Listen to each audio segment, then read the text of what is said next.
roapolo tao taty afara zay vao nalala fakaitsinanaky papa sy mama fanako loafa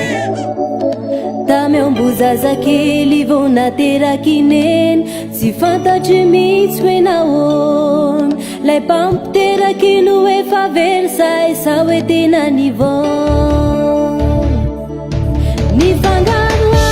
azay papozy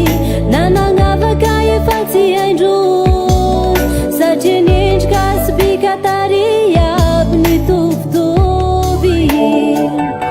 tsy fantatry ntsony hoe zanaky zazay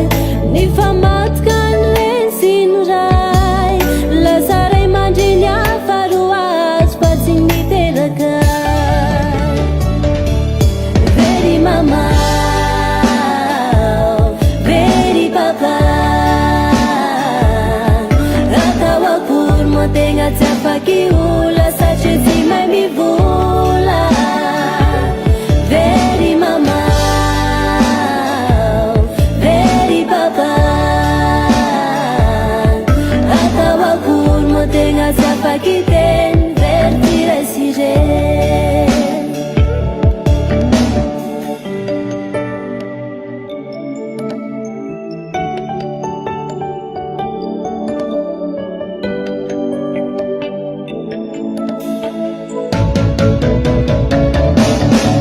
roapolo tao taty afara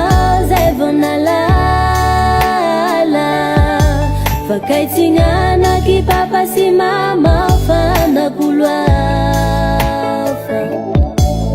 nisy fotoana rary ka vao talo hôpitaly tsy ampiraka tena nijaly i papa ihany no afaka mba mamonjy ka leranay tsy mitohy very mama very papa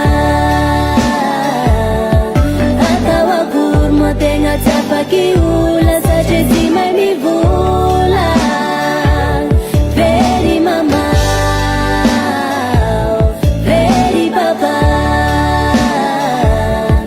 atao akory moa tegna tsy afaky teny very tiraisireny